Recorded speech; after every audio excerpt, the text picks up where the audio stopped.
Hello guys, I welcome you all on the platform of TET Buzzer. This is Anamika here.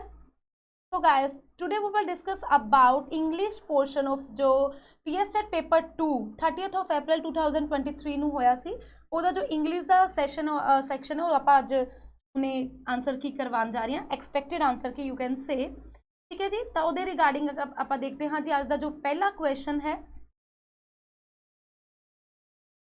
First of all guys this is a set A दे according है जी set A का जो पहला सीगा paragraph one building a fire ठीक है जी तो उनका पहला क्वेश्चन सी as used in paragraph 1 the word consider most nearly meaning तो जो कंसीडर वर्ड सी you should always consider the type of wood you want to use तो हमेशा ध्यान च रखनी चाहिए है मतलब जो चीज़ तुसीं यूज करना है वो किदां दी वुड है ठीक है जी तो जो इनका बिल्कुल राइट ऑप्शन बनता है this is D option think carefully about consider का मतलब है भी किसी चीज़ बारे बड़े ध्यान नाल आपां ध्यान रखना मतलब उस चीज़ के बारे नैक्सट है जी which word in the paragraph is antonym of greenhorn का मतलब होता है अनएक्सपीरियंसड तो ऑपोजिट एंटोनिम पूछा है एंटोनिम मीन्स ऑपोजिट वर्ड तो द ऑपोजिट की है भाई एक्सपीरियंस द ए ऑप्शन जो है बिल्कुल करेक्ट है नेक्स्ट क्वेश्चन है जी 63rd question number according to the author softwoods की है भाई सॉफ्टवुड्स द स्टैंजा जो है softwoods are like fir and pine are great for new fire builder to use they are easily split हो जांदियां ने ठीक है जी कैच फायर इजीली जल्दी बर्न हो जांदियां ने and wonderful holiday aroma while they burn तो जो इनका राइट आंसर आएगा भाई वो तीनों ही ऑप्शन करेक्ट ने दिस वन ये तीनों ही ऑप्शन करेक्ट है 1 2 3 तो the right answer is D है सॉफ्टवुड्स बर्न क्विकली तो जो क्विकली वर्ड है ना तो इस सेंटेंस दे विच की शो करता है एडवर्ब के एडजेक्टिव वर्ब या नाउन तो दिस इज एन एडवर्ब तो ए जो ऑप्शन है सही है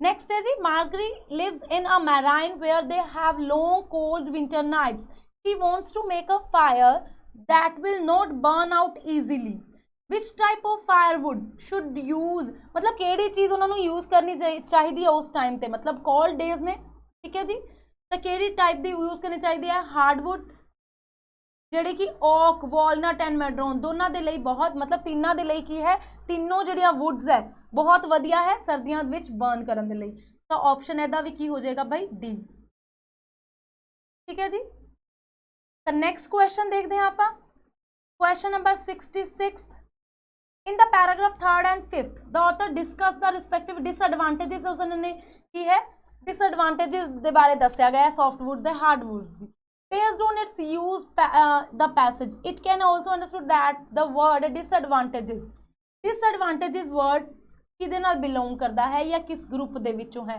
बेनिफिट्स तो होने चाहिए डिसएडवांटेजेस हमेशा तुहानूं पता हानियां है ना ड्रॉबैक्स किसी चीज़ दे नैगेटिव चीज़ां किसी चीज़ दी मतलब आप कहने ना किसी चीज़ की बहुत पॉजिटिव भी तो नैगेटिव भी होंगियां तो ड्रॉबैक्स नैगेटिव एंड लूसेस तो डी ऑप्शन जो है बिल्कुल करेक्ट है in the final sentence of the passage the author right this assures that the wood is completely dry तो एक की पर्पस है की कहना चाह रहा है या की इस चीज़ का मतलब है give a show contrast provide an example give a reason या इंट्रोड्यूस एन आइडिया तो की है एक रीजन प्रोवाइड कर रहा है कि ये रीजन है इट दिस इंश्योर दैट ये मन्या जाता है कि वुड इज कंप्लीटली जो कि वुड बिल्कुल ड्राई होएगी तो ही वो बर्न ईजीली होएगी तो ये सी अपना पहला स्टैंजा नेक्स्ट स्टैंजा सी as a child Mary had wonderful memories of her grandmother ठीक है जी तो इनका पहला क्वेश्चन रीड आउट करते हैं तो एक बार फिर मैं तुहानूं याद दिवाना चाहूँगी टेट बज़र अकैडमी के द्वारा free WhatsApp group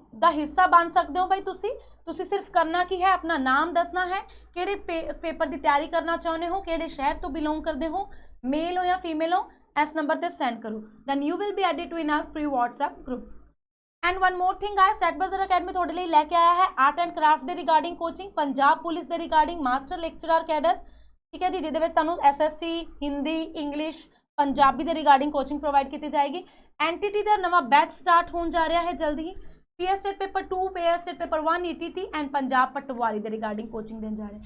If you have any queries guys, you may call on this number। ਤੁਸੀਂ ਇਸ ਨੰਬਰ ਤੇ ਕਾਲ ਜਾਂ ਮੈਸੇਜ ਕਰ ਸਕਦੇ ਹੋ, ਠੀਕ ਹੈ ਜੀ। ਤੇ ਨੈਕਸਟ ਕੁਐਸਚਨ ਹੈ ਜੀ question number 68। based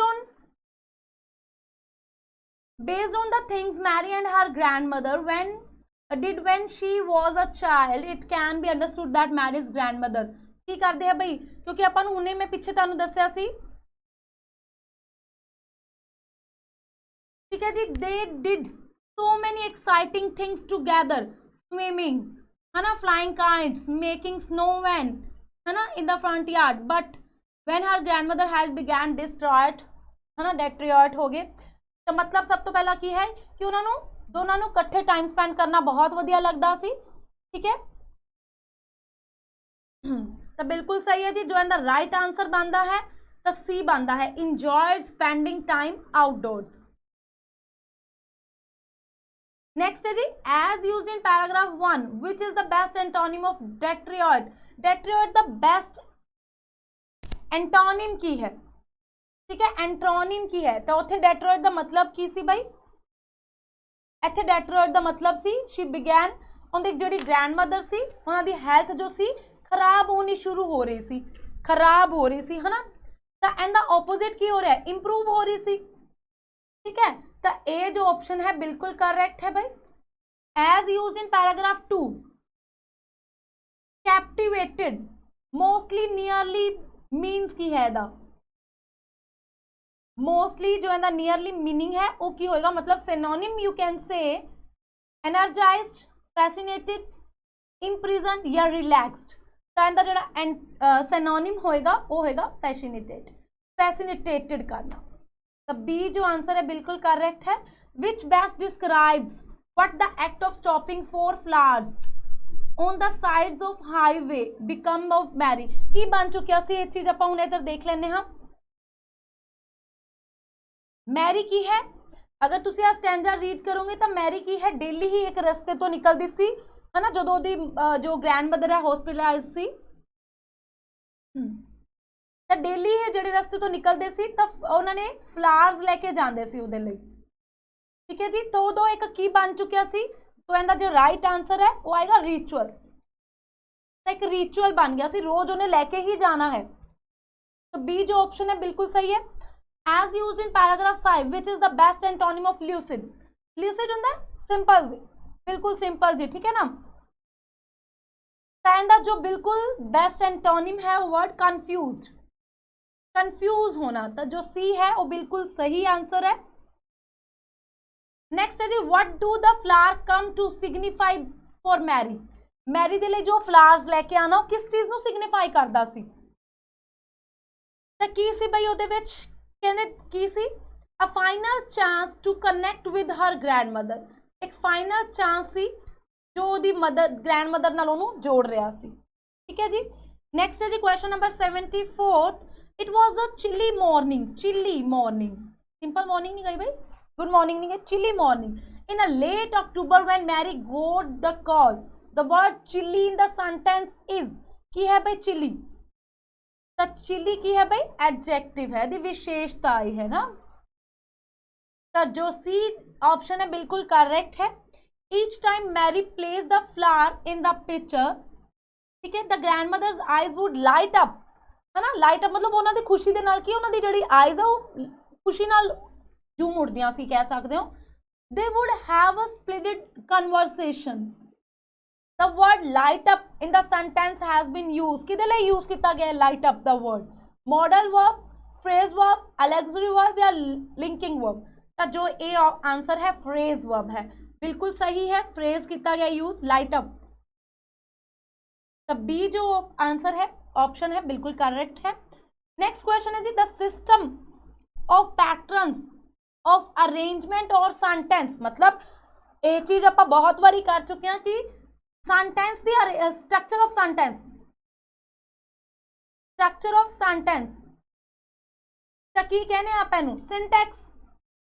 बाकी सारे शब्दां नाल मतलब है, दोनों शब्दां नाल मतलब है ग्राफिक्स, ग्राफिक्स मतलब लिखना, ठीक है। तो जो बी ऑप्शन है बिल्कुल करेक्ट है दी। नेक्स्ट है मिसेस ज्योतिका रीइंट्रोड्यूस करवा रहे हैं भाई, ठीक है। मतलब जो आप कोई चीज ਨੂੰ रीइंट्रोड्यूस करवा रहे हैं, मतलब पहला करवा चुके हैं, उन्होंने दोबारा रीइंट्रोड्यूस करवाया जा रहा है। Previously taught vocabulary and structures wherever logically और possible in her classroom, which approach Mrs Jyotika using, तो केड़ी अप्रोच यूज कर रहे थे, multi line approach, situational approach, structural approach या स्पाइरल अप्रोच, तो केड़ी यूज कर रहे थे भाई ये, तो this is she is using spiral approach. Spiral approach आप कीती सी है ना, मतलब जो पार्ट पहला किया अगर नहीं होया तो उन्होंने रिवाइज किया, फिर अगे वधे, फिर अगे, फिर उन्होंने रिवाइज किया चंगी तरह, फिर अगे अगे, तो this is called spiral approach.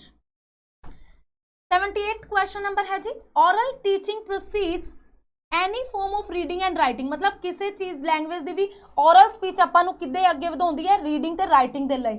This is an essential feature of which of the following method, तो किहदे लई बेस्ट है भाई, ऑब्वियसली डायरैक्ट मैथड दे लई, तो किसी चीज नूं वधिया तरीके नाल सीखण दे लई, है ना, तो डी है जो बिल्कुल सही है।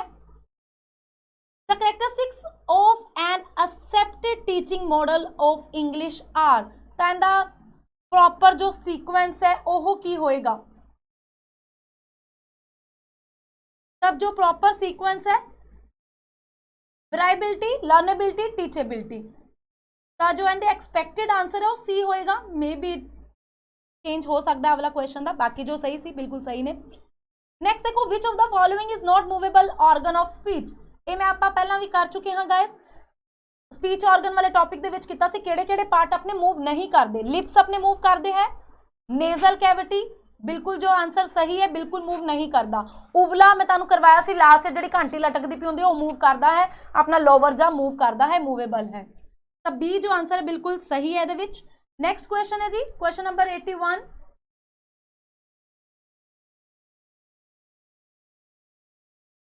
नेक्स्ट है जी क्वेश्चन नंबर 81, तो 81 क्वेश्चन पर डिस्कस करन जा रहे हैं। विच type of reading should be encouraged to establish culture contact with a great mind and to enlarge people's sphere knowledge, चंगी तरह नॉलेज दे रहे हैं, मतलब भाई चंगी तरह पढ़िया जा रहा है, सो this is called intensive reading, ठीक है जी। Miss Namita is concerned about the instinct and shabby handwriting for some students in her English class, which of the following should जो नमिता है use to help the student, तो किदां दी use कर रहे हैं, तो की यूज कर रहे हैं भाई, मोटिवेट कर रहे हैं, क्लियरली राइट करन, तो मतलब वो तो ऑलरेडी कर चुके होंगे, गिव अवार्ड देंगे, या use transcription book, yes this is the right answer guys, transcription books नू यूज किया जाएगा जिन्ने नाल उन्हां दे जो हैंड राइटिंग है वो क्लियर हो जाए। नेक्स्ट है जी 83, the bulk of English vocabulary items can be classified into 4 distinct groups of words, select करनी है कि डिवाइड किया गया है, तो जो इनका राइट आंसर बनता है भाई वो ए बनता है, functional group, action word, substitution word ते कंटेंट वर्ड्स, तो 4 भागों के वंडिया गया है। नेक्स्ट क्वेश्चन है mister Rao insist that the grammar of use the grammar in operation should be taught to the learner in a language class, which type of grammar is being refer to the above measurement, तो किहड़े type की जो grammar है वो use की जा रही है, तो किहड़े टाइप की ग्रामर यूज की जा रही है भाई, functional grammar, formative grammar, formal grammar या इंटरगेटिव ग्रामर, तो इहदे विच जिहड़ी ग्रामर यूज की जा रही है this is called functional grammar. Next question देख लो भाई, if a learner makes mistake, learner mistake भी करता है तो करेक्ट भी कर लेंदा अपने आप ही, what type of error does the learner make, this is called post systematic error, मतलब पहला आप ही गलत लिखा, लेटर उन्होंने क्लियर भी कर लिया, सही करके भी लिखता, so the C is the right answer here। next question है which strategy of processing does the listener use when he and she depends on the received information to understand the meaning, received information मैं तानू करवाया सी bottom up processing, bottom up मतलब बच्चे नू already topic के बारे इंफॉर्मेशन है, बस वो सिर्फ क्लियर करता है उन्होंने चीज़ों को, अंडरस्टैंड करता है कि मतलब बनता है इन्होंने चीज़ों का, तो दिस इज ए, ठीक है जी, A is the right answer. Next question है जी, why multilingualism why multilingualism is viewed as a powerful tool in a language classroom? क्यों है भाई? मल्टीलिंगुअलिज्म मतलब बहुत सारे रिसोर्सिस नु यूज करना, ठीक है जी। मल्टीलिंगुअलिज्म मतलब की है एक रिसोर्सिस नु यूज करना, है ना। तो की करता है भाई, it enable the language teacher to complete the work in an efficient way, it enable the language teacher to increase their knowledge, language teacher दी नॉलेज इंक्रीज करता है, ये it enable the learner to interact with the cross section of people of various linguistic groups, मतलब ਵੱਖ-ਵੱਖ ਤਰ੍ਹਾਂ ਦੇ ਨਾਲ ਉਹਨਾਂ ਚੀਜ਼ਾਂ ਨੂੰ ਕੀ ਹੈ ਸਿੱਖਣ ਦੇ ਯੋਗ ਹੁੰਦਾ ਹੈ। ਤਾਂ ਸੀ ਜੋ ਹੈ ਬਿਲਕੁਲ ਸਹੀ ਆਪਸ਼ਨ ਹੈ। Next, in which of the following language is considered as a cognitive whole where context is important and meaning is more important than form? ਤਾਂ ਕਿਹੜੇ ਕਿਹਦੇ ਵਿੱਚ ਹੁੰਦਾ ਹੈ? ਕੰਟੈਂਟ ਇੰਪੋਰਟੈਂਟ ਹੈ ਤੇ ਉਹਦਾ ਮਤਲਬ ਉਸ ਤੋਂ ਜ਼ਿਆਦਾ ਇੰਪੋਰਟੈਂਟ ਹੈ, ਤਾਂ ਕਿਹੜੀ ਫਾਰਮ ਦੇ ਵਿੱਚ ਹੋਏਗਾ ਬਈ? ਸੋ ਦਿਸ ਇਜ਼ ਕਾਲਡ ਇੰਟਰਗ੍ਰੇਟਿਵ, ਇੰਟਰਗ੍ਰੇਟਿਵ ਟੈਸਟਿੰਗ ਦੇ ਵਿੱਚ ਹੁੰਦਾ ਹੈ ਉਹ, ठीक है जी। तो जो है सी है बिल्कुल राइट ऑप्शन है। नेक्स्ट है जी before planning, before planning remedial teaching. देखो रेमेडियल टीचिंग तो पहला आप रेमेडियल टीचिंग देन तो पहला अगर आप जो चीज करते हैं उसके बारे गल की गई है। The teacher want to understand the difference between student actual behaviour ते एक्सपैक्टेड बिहेवियर। उनका एक्चुअल बिहेवियर की है तो इस टाइम तो की बिहेव कर रहा है, which kind of test should you design, तो किहड़े टाइप का टेस्ट में तुसीं डिजाइन करोगे? अचीवमेंट टेस्ट करोगे, डायग्नोस्टिक टेस्ट करोगे, प्रोफिशिएंसी टेस्ट करोगे, एप्टीट्यूड टेस्ट करोगे? हाँ जी, तो जो है बी ऑप्शन है बिल्कुल सही है भाई, डायग्नोस्टिक टेस्ट करांगे भी इहनूं पार्ट कित्थे प्रॉब्लम आ रही है, किहड़ी चीज़ च प्रॉब्लम आ रही है, भी पहलां तां इहदा बिहेवियर नहीं सी, हुण इहदा बिहेवियर इदां किवें हो गया। ठीक है जी। तो नैक्सट क्वेश्चन है what should be done to test the ability of natural communication in real life situation? yes, ये जो क्वेश्चन है थोड़ा डाउट है भाई, बहुत जाने सारे कह रहे थे भाई अंदर रोल प्ले आएगा। देखो सम टाइम की होंदा है रोल प्ले अगर आप बुक्स दे उनके अकॉर्डिंग कराइए तो रियल लाइफ सिचुएशन दे नाल नहीं ऐड हुंदा। अगर आप वही चीज़ में अगर आप रियल लाइफ के अकॉर्डिंग कराइए, जिवें आप किसी को कह दें ना आपदे मदर का रोल प्ले करके दिखाओ, अपने फादर का रोल प्ले करके दिखाओ, तो ये रियल लाइफ सिचुएशन यूज होंदा है। अदरवाइज आई विल गो कि make the student participate in group discussion. जो बच्चा ग्रुप डिस्कशन करता है तो रियल लाइफ के अकॉर्डिंग करता है। जिवें अगर आप उन्होंने कोई टॉपिक दे दिता जाता है, मान लो आप कह दिए भी करप्शन ते तुसी करके दिखाओ, है ना, करप्शन ते अगर वो डिस्कशन करेंगे तो वो अपने अपने व्यूज दसणगे भी एवें हो रहा है तो करप्शन के अकॉर्डिंग हो रहा है, एवें हो रहा है, तो मे बी हो सकता है आंसर ए या बी। दिस इज डाउट, तो ये थोड़ा डाउटफुल क्वेश्चन है। बाकी सारे क्वेश्चन ठीक है जी, हो चुका है। तो ये सी अपना इंग्लिश का पोर्शन। आई होप कि साढ़े सब का पेपर बहुत वधिया होया होएगा and this is our expected answer की। Thank you very much, have a nice day, bye bye.